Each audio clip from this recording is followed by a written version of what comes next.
The phone call that would destroy Adana Chukwu's carefully invisible life came at 2:47 a.m. on a Tuesday that smelled like rain and regret. She jolted awake in her cramped Ikot apartment, heart hammering against her ribs like something desperate to escape. The Nokia, ancient, third hand, held together by prayers and electrical tape, vibrated violently against her mother's worn Bible on the nightstand. Both relics. Both all she had left. Adana's hand trembled as she answered. "Miss Chukwu." The voice was male, cold, speaking English with an accent that turned vowels into something sharp. "You will come to Busan, South Korea, immediately." I think you have the wrong. There is a boy, Minhwan, 8 years old, dying." The voice cut through her protest like a blade through silk. "He has listed you as his only emergency contact, his only guardian. You will come, or he will die alone." The room tilted. Adana pressed her palm against the wall, feeling the familiar cracks in the plaster, the ones she'd memorized during countless sleepless nights since her mother's death 6 months ago. "I don't know any Korean child," she whispered. "I've never even left Nigeria. This is a mistake." "No mistake. The boy speaks your name in his sleep. Adana. Adana, who teaches him English through the computer. Adana, who told him stories when no one else cared." A pause, heavy with implication. "A car will arrive in 1 hour.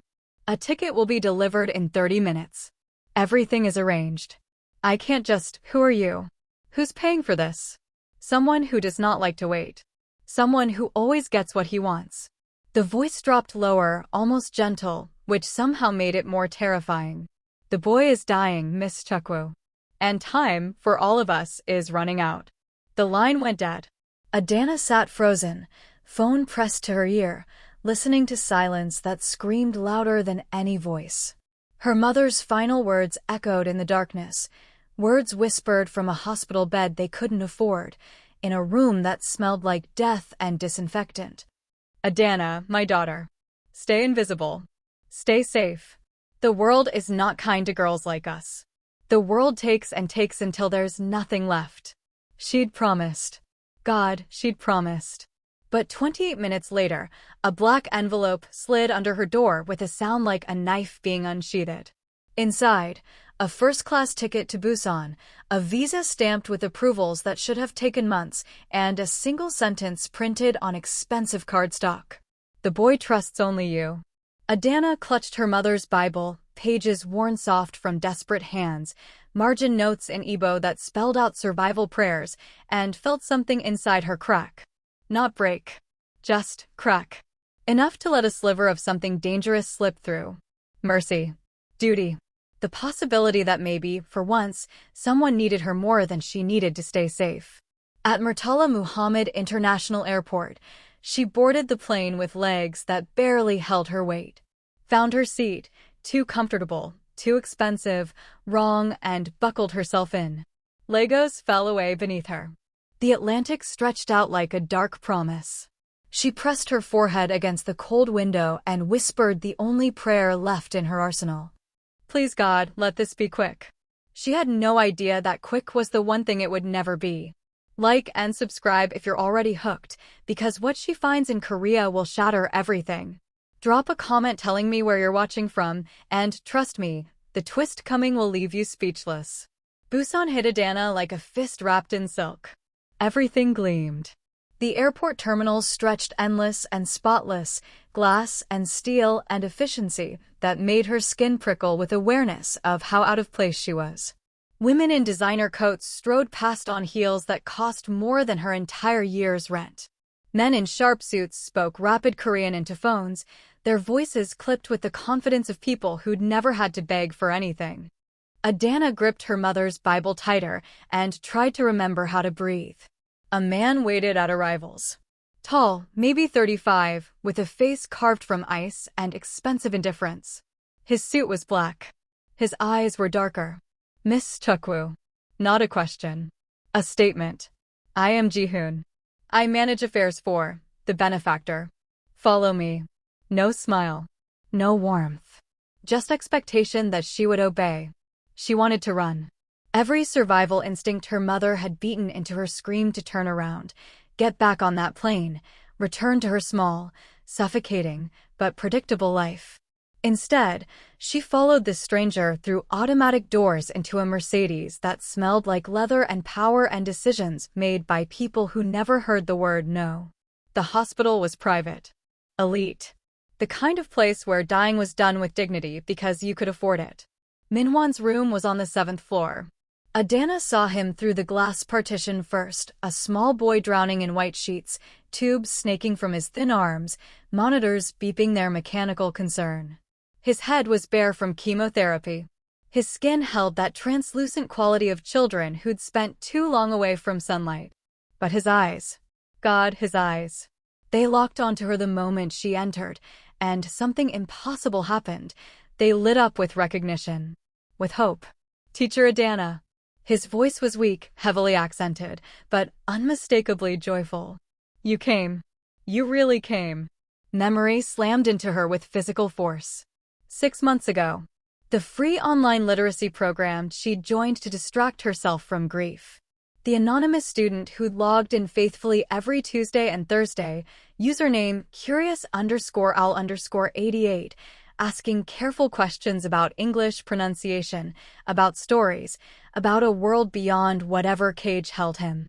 She'd never seen his face, never asked his real name, but she'd told him stories, answered his questions, made him laugh with her terrible Korean pronunciation when he'd tried to teach her basic phrases in return. This was curious_owl_88. Minhwan, she breathed, moving to his bedside without conscious decision. How did you? I listed you. His thin hand reached for hers, surprisingly warm despite the hospital chill. When they asked for emergency contact. Family. I have none. Orphanage closed. No one wanted sick boy. His English fractured under emotion. But you were kind. Only person who saw me like I matter. Something in Adana's chest cracked wider. This was why she'd been brought across an ocean. Not a mistake. Not a scam. A dying child's desperate reach for the only lifeline he could imagine. I'm here now, she whispered, squeezing his hand.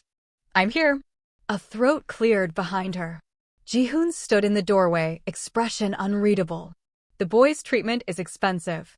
Terminal leukemia. Experimental options exist, but... He paused, weighing words like weapons. Mr. King has purchased all medical care.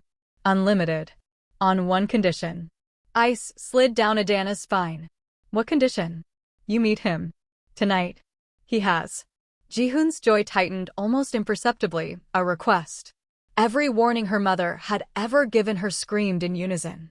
Rich men didn't fly poor women across continents for altruistic reasons. Power didn't help without expecting payment. And payment, for girls like her, always came in forms that left scars. But Minhwan's hand was so small in hers. So trusting. What kind of request? Her voice steadier than her heartbeat. Mr. King will explain personally. Jihoon's eyes flickered with something suspicion. Concern, before the ice reformed. But understand, Miss Chukwu, Kang Jae-wook does not make requests. He makes offers one would be unwise to refuse. The name hung in the air like a curse. Later, Adana would learn that name made grown men cross streets. Made police look away. Made entire districts of Busan's underworld bow their heads in respect and terror.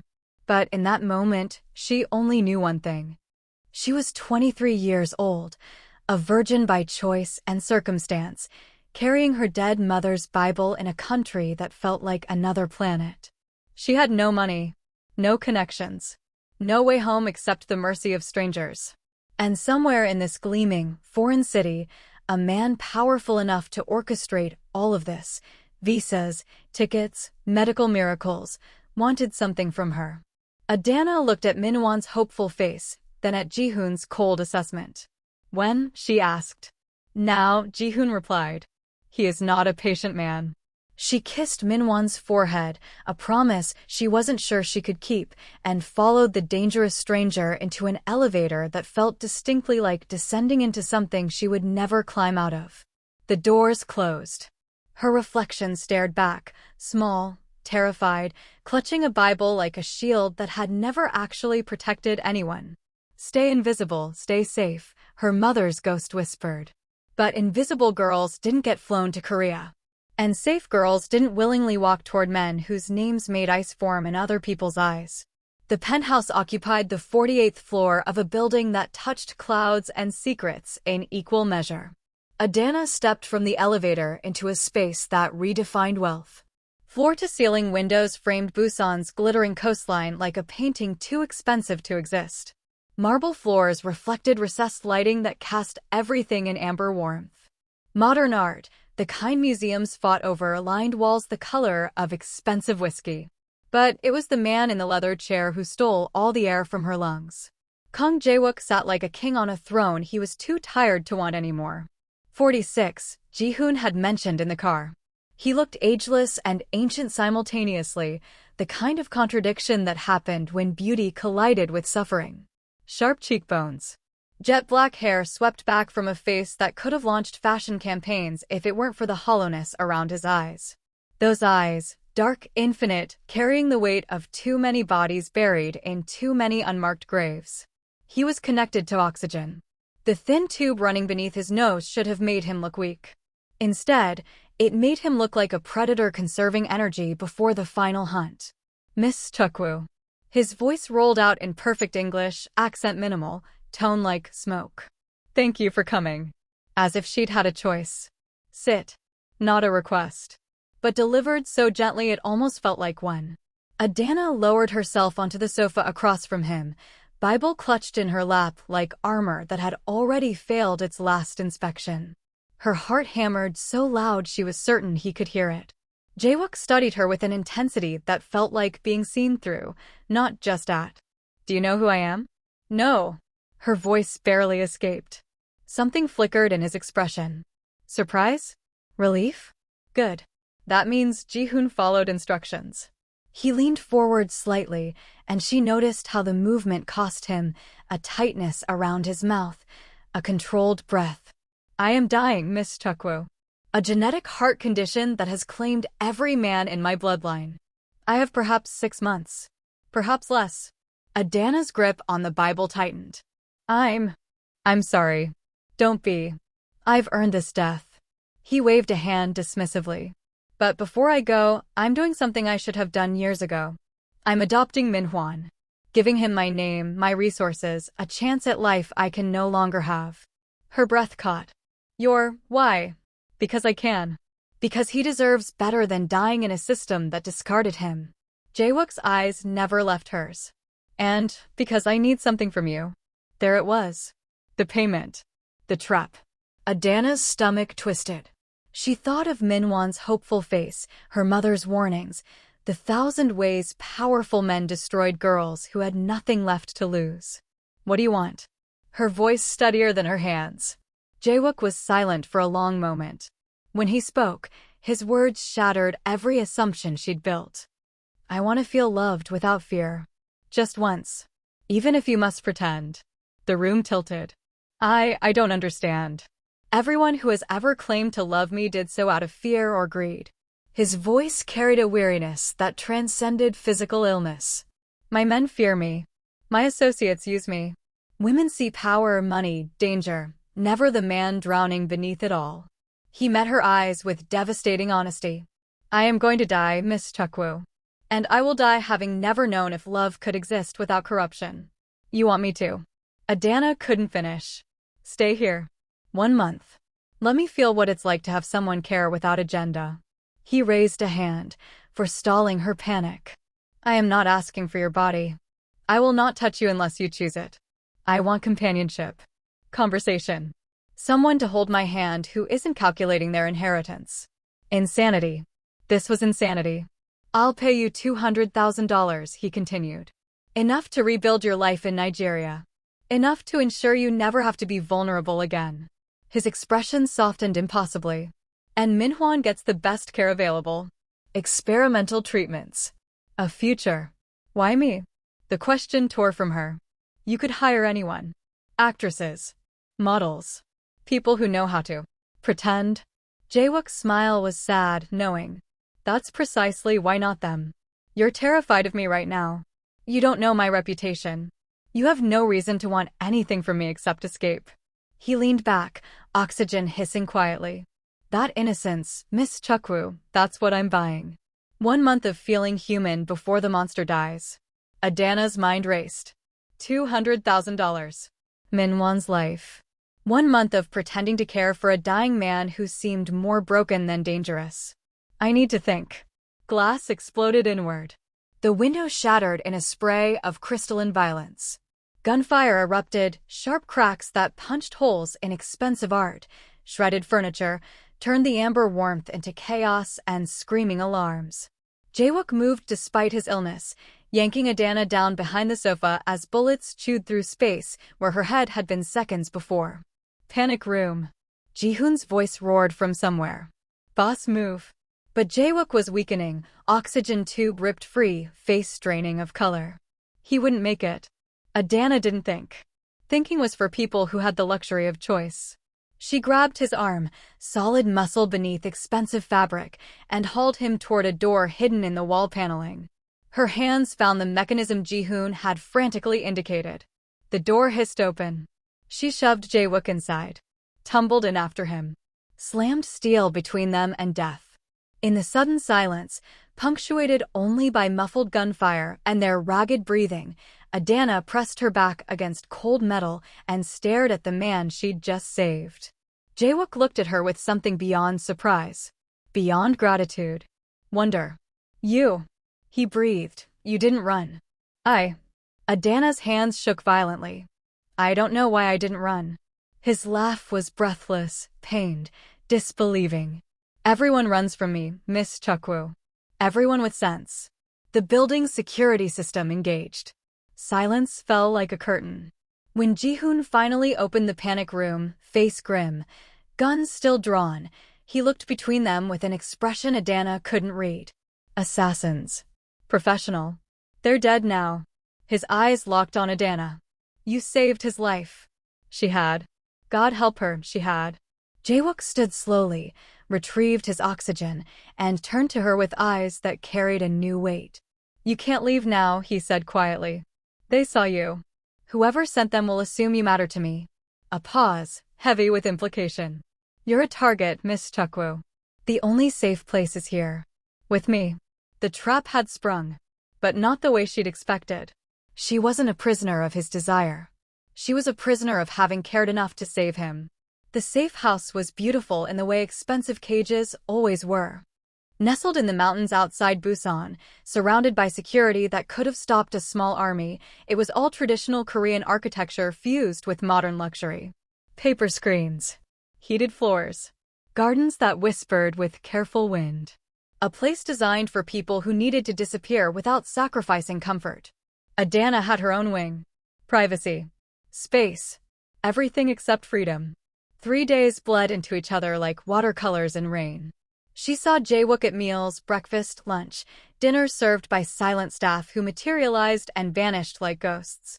He was unfailingly polite, kept his distance, treated her like porcelain that might shatter if handled roughly. But proximity bred familiarity. And familiarity bred something far more dangerous. You hold chopsticks like you're strangling them, Jaewook observed on the 4th evening, amusement flickering across his usually stoic features. Adana glared at the utensils that had become her nemesis. In Nigeria, we have forks. Civilized tools that cooperate. His laugh surprised them both, genuine, unguarded, younger than his years. Here. May I? She nodded, wary. He moved to sit beside her, close enough that she caught his scent, sandalwood, expensive cologne, something underneath that was just him. His hands covered hers, adjusting her grip, guiding her fingers with unexpected gentleness. Like this. Let them rest naturally. They're an extension of your hand, not enemies to conquer. His breath warmed her ear. Her pulse did something complicated. When she successfully captured a piece of kimchi, his smile was devastating. There. See? You're learning. Learning what, exactly? Chopsticks? Or how to exist in the orbit of a man who should terrify her but increasingly just didn't? Nights were worse. Adana couldn't sleep. The silence here was too complete, too different from Ikit's constant noise, generators, neighbors, the comforting chaos of survival. Here, silence felt like anticipation. She found Jae-wook on the veranda one night, 3 a.m., reading by moonlight. Can't sleep either? His voice low, unsurprised. She shook her head, moving closer despite every self-preservation instinct. What are you reading? He held up the book. Korean text she couldn't decipher. Han Yong-un. A poet monk. He wrote about love and freedom as if they were the same thing. A pause. They're not, I've learned. Usually, they're opposites. Read me something? The request escaped before wisdom could stop it. Jae-wook's eyes met hers, dark, searching, finding something that made him nod. He read in Korean first, voice like silk over gravel, then translated. I love you not because you are beautiful, but because looking at you makes me beautiful. The words hung between them like a confession neither was ready to claim. Is that true? Adana whispered. Can love do that? I don't know.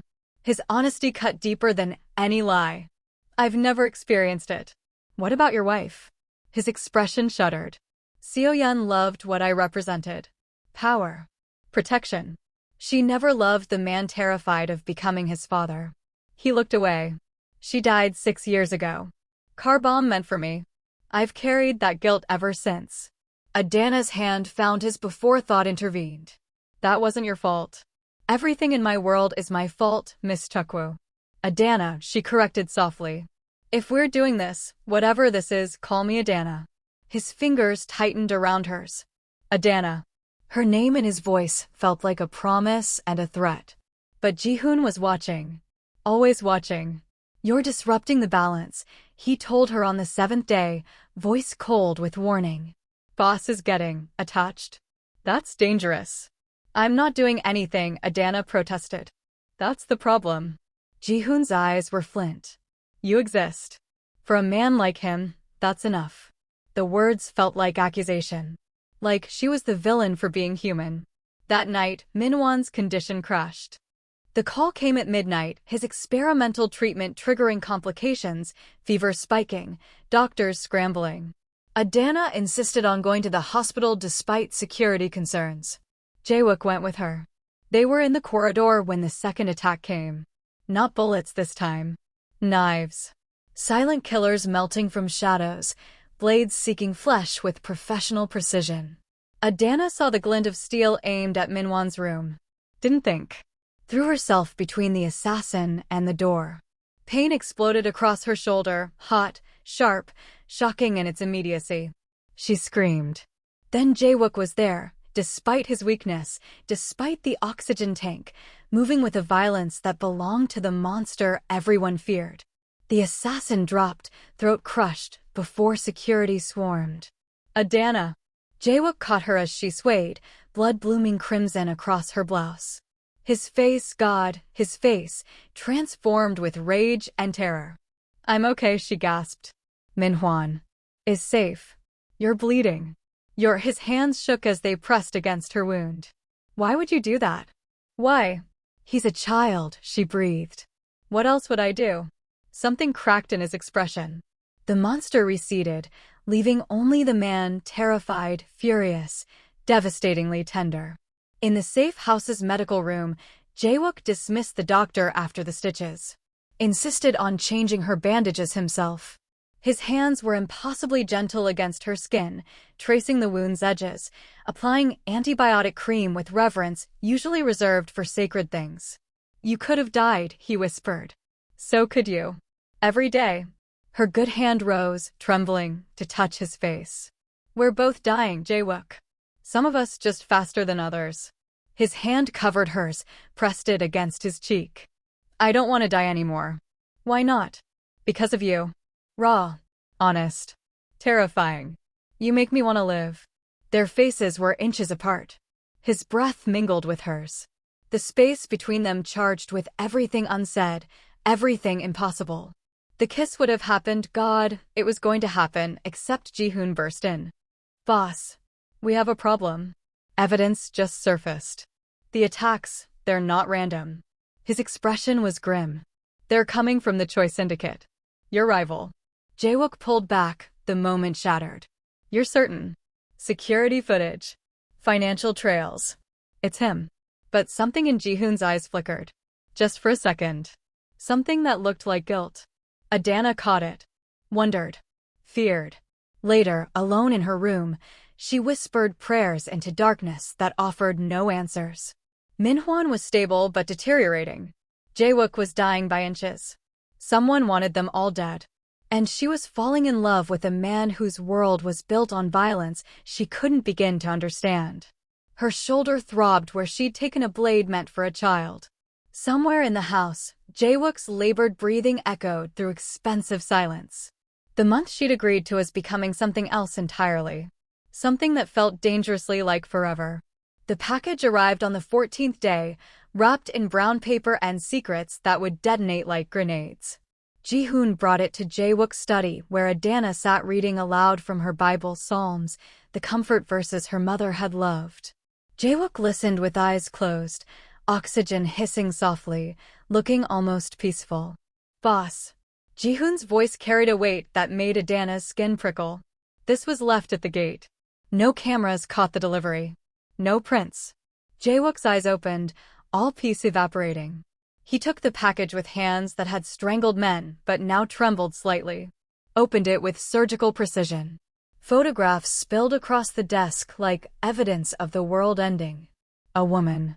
Beautiful, sharp-featured, expensive clothes and colder eyes. Standing in front of warehouses. Shaking hands with men Adana didn't recognize but whose body language screamed danger. In one photo, she stood beside a line of children, young, terrified, holding numbers like auction items. The most recent photo was dated 3 months ago. Jae-wook made a sound Adana had never heard from him, something between a gasp and a death rattle. No. His voice broke. No, this can't. Boss? Ji-hoon moved closer, concern fracturing his usual stoicism. Seo-yeon. The name fell from Jae-wook's lips like a curse and a prayer. My wife. She's alive. The room tilted. Adana watched him rifle through documents beneath the photos, transaction records, witness statements, locations spanning 6 years. A child trafficking network operating across 3 countries. At the center of it all, Han Seo-yeon, very much alive, very much in control. She faked her death. Jae-wook's voice had gone flat, emotionless, the tone of a man whose soul was being excavated with rusty tools. The car bomb. The funeral. 6 years of guilt, of mourning, his hands clenched, crumpling papers. She orchestrated everything. Ji-hoon's joy tightened. Boss, I suspected. Had rumors, whispers, nothing concrete. I didn't want to. You knew. The rage in Jae-wook's voice could have melted steel. Suspected. Never knew. Ji-hoon stood his ground.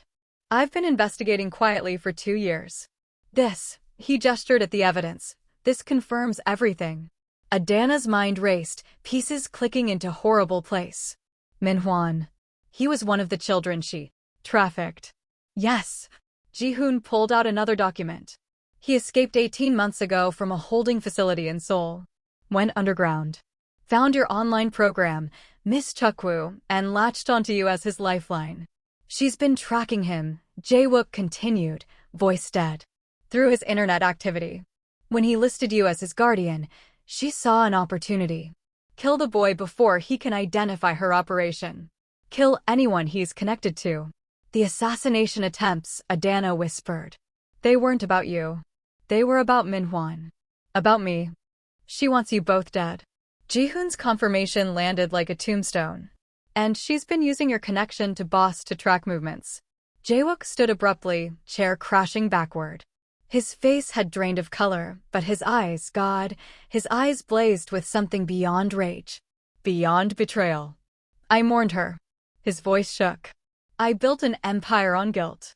Became the monster my father always wanted because I thought I'd killed the only woman who ever. He stopped, breathing hard, oxygen insufficient for the emotional holocaust consuming him.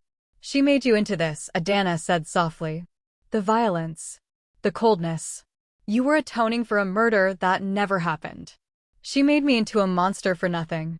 The words came out like broken glass. For nothing. He swept his arm across the desk. Everything crashed: computer, lamp, priceless artifacts shattering against marble. His hands found a decorative vase, hurled it into the wall. Another. Another. Destruction as the only language left. Ji-hoon moved toward him. Boss? Get out. Jae-wook roared. Everyone out. Ji-hoon hesitated, looked at Adana with something like pleading, then retreated. They were alone. Jae-wook and the woman who'd promised to pretend to love him, standing in the wreckage of a lie that had consumed 6 years. Adana should have run. Every instinct screamed to leave this man to his rage, his darkness, his transformation into the killer everyone whispered about. Instead, she stepped closer. Jae-wook. He turned on her, face contorted with anguish so raw it was almost obscene. You should leave. I'm dangerous right now. I could. You won't. She closed the distance, reached for his hands, bloody from gripping broken glass, shaking with barely contained violence. You don't know what I'm capable of. I know exactly what you're capable of. Her voice steady, certain. I've seen the monster everyone fears.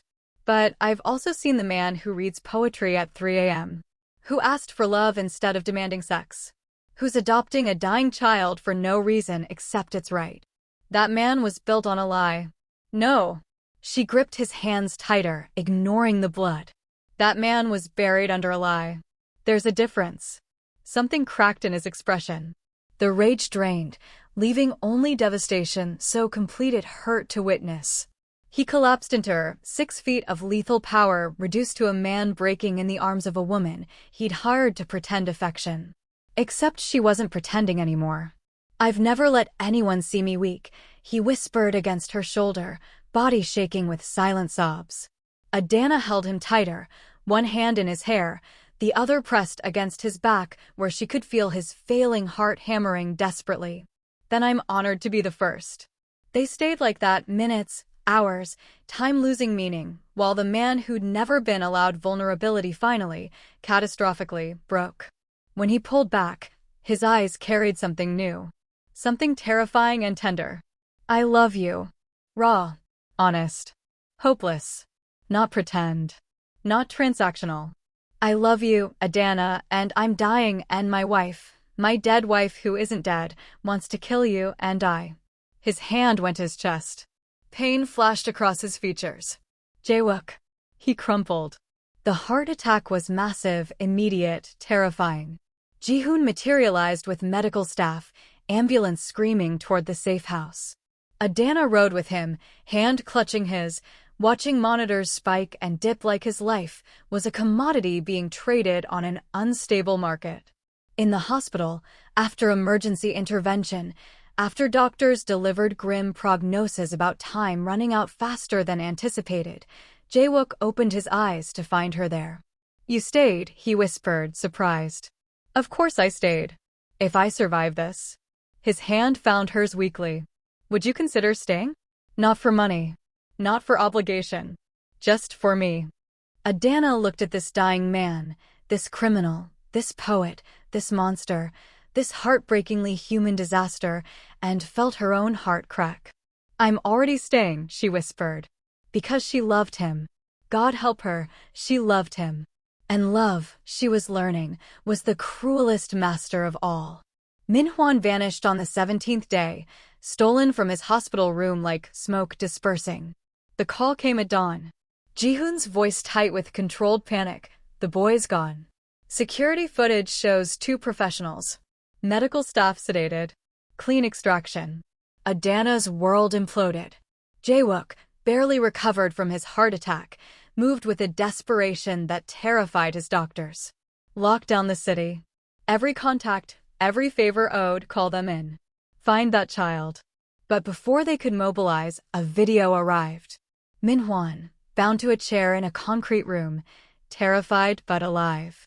And behind him, emerging from shadows like a nightmare given flesh. Han Seo-yeon. She was beautiful in the way poisonous things often were, sharp features, perfect makeup, eyes like ice chips reflecting nothing warm. The woman in the old photos had been softer. This creature was honed by 6 years of building an empire on broken children. Hello, Jaewook. Her voice purred through the speakers, Korean accent crisp. Surprised? You shouldn't be. You were always too sentimental. Made you predictable. Jaewook's face could have been carved from granite. Seo-yeon smiled, cold and calculated.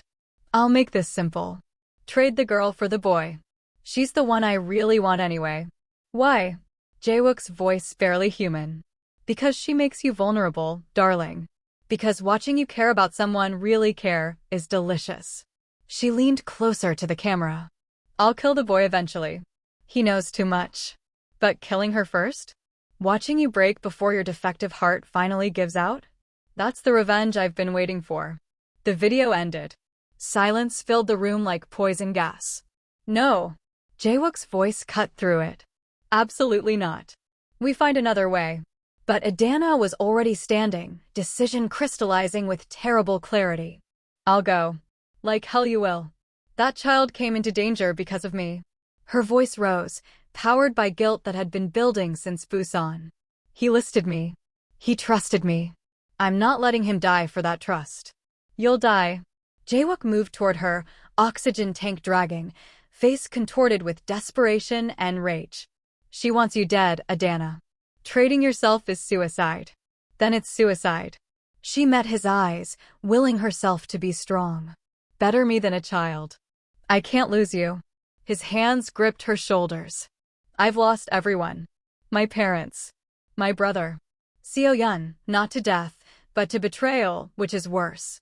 I can't lose you too. You never really had me. The lie tasted like ash, but she forced it out. This was always temporary, Jaewook. 1 month. That was the deal.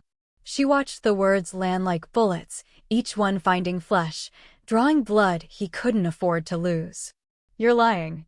His voice broke. You said you were staying. You said. I lied. She pulled away from his touch, from the warmth she'd come to crave like oxygen. I'm not staying to watch you die. I'm not signing up for that grief. This, us, it was a fantasy. Nothing more. The devastation in his expression nearly broke her resolve. Then I'll die having loved someone who could never love me back. His voice went quiet, defeated. At least I'll know what it feels like. He turned away, shoulders bowed, looking every one of his 46 years and then some. Boss, Ji-hoon started. Prepare the exchange. Jaewook's voice was hollow. Give her what she wants. Sir, we can't just. Do it. He looked at Adana one last time, and the love and betrayal and resignation in his eyes nearly sent her to her knees. If this is what she wants, let her go. I won't cage someone who doesn't want to stay. He walked out. Adana stood in the wreckage of the kindest cruelty she'd ever committed, tears streaming down her face. Ji-hoon approached carefully. You love him? Yes. No point lying now. Then why? Because he's dying, Ji-hoon. Because if I don't save that child, I'm exactly the monster Seo-yeon is. Because maybe if I do this, he'll survive the heartbreak long enough to get treatment, to live, to, her voice cracked, to forget me. He won't forget you, Ji-hoon said quietly. And you're killing him faster than any heart condition could. She knew. God, she knew. That night, Adana wrote a letter she'd never have the courage to deliver. Packed her mother's Bible. Made peace with a God she wasn't sure was listening.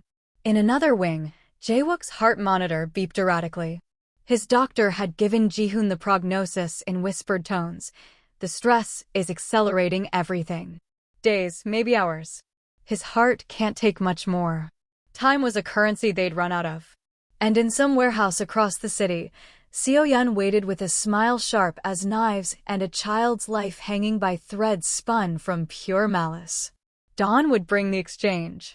Dawn would bring the end. Or perhaps, if God had any mercy left, the beginning of something that looked like salvation, even if it came dressed in sacrifice.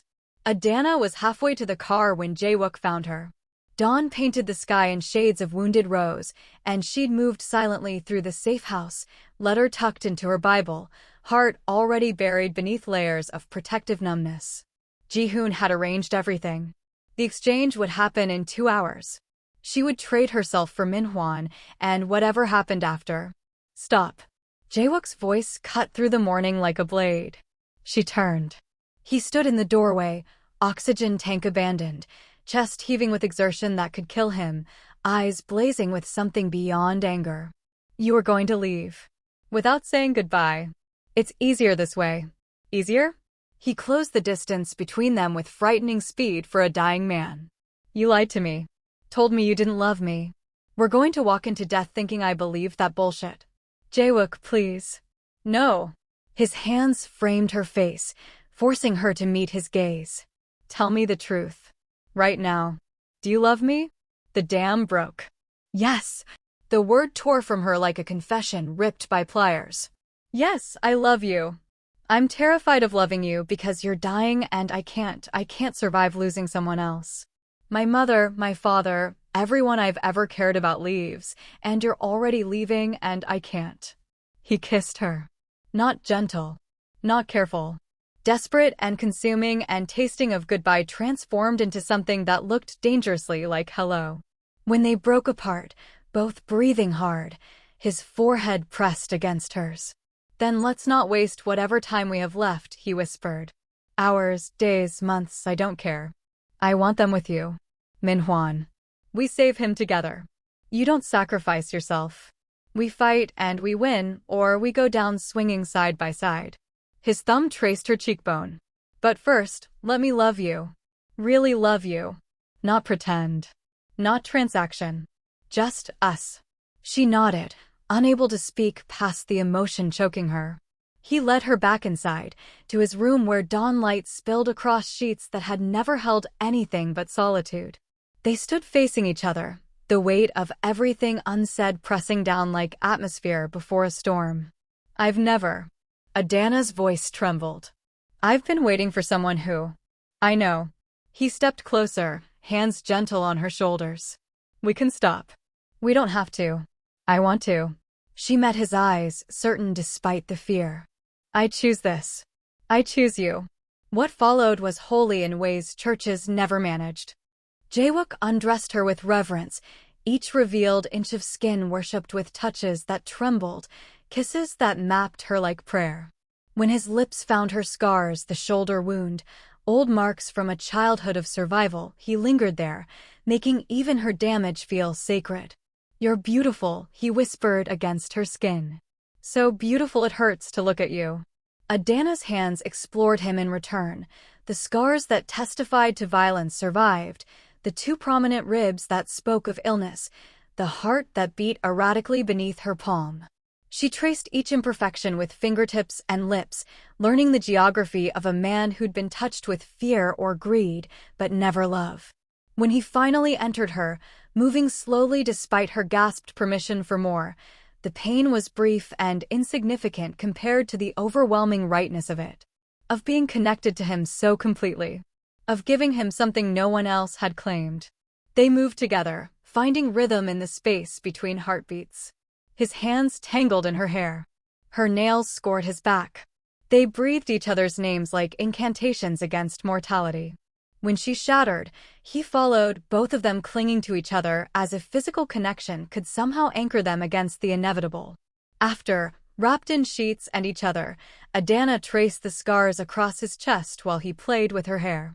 I love you, he said into the quiet. Not the first time, but it felt like a vow renewed. I love you too. She pressed her lips to the place where his defective heart struggled. Even though it terrifies me. Good. His arms tightened around her. Love should be terrifying. Means it matters. They stayed like that until the sun climbed higher and reality intruded with Jihoon's knock. Boss. We need to plan. The war room transformed into organized chaos. Maps spread across tables.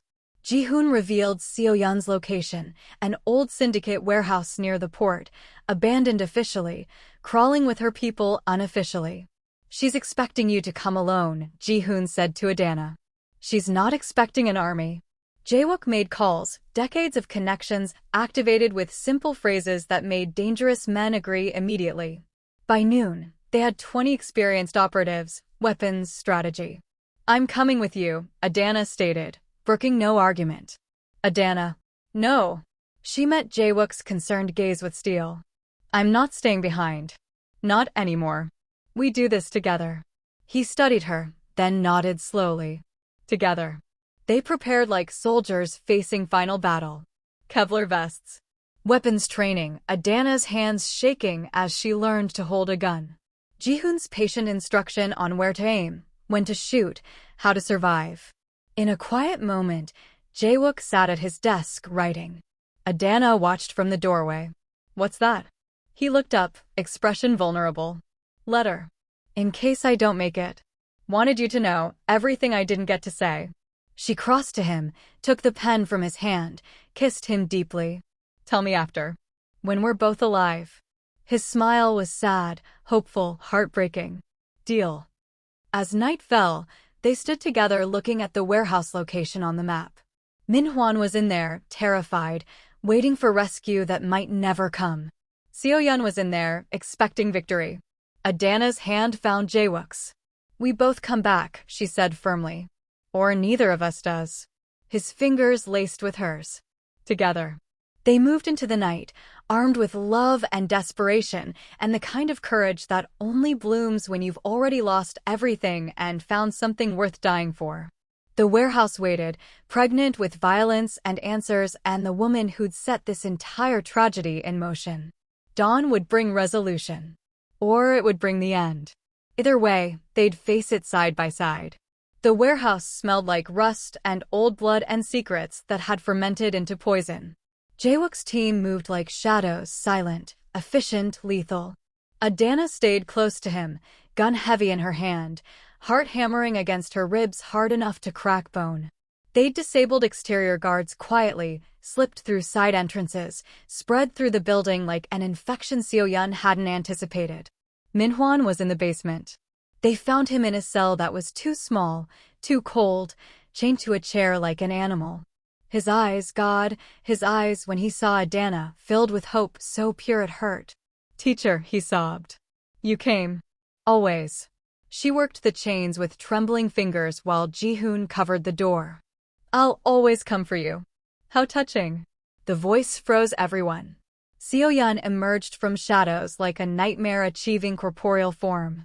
She was even more beautiful in person, designer clothes, perfect makeup, eyes like chips of Arctic ice. Behind her, a dozen armed men materialized, weapons trained with professional precision. Jae-wook stepped forward, positioning himself between Adana and his resurrected wife. Seo-yeon. Darling. Her smile could have cut diamonds. You look terrible. Death becomes you. Why?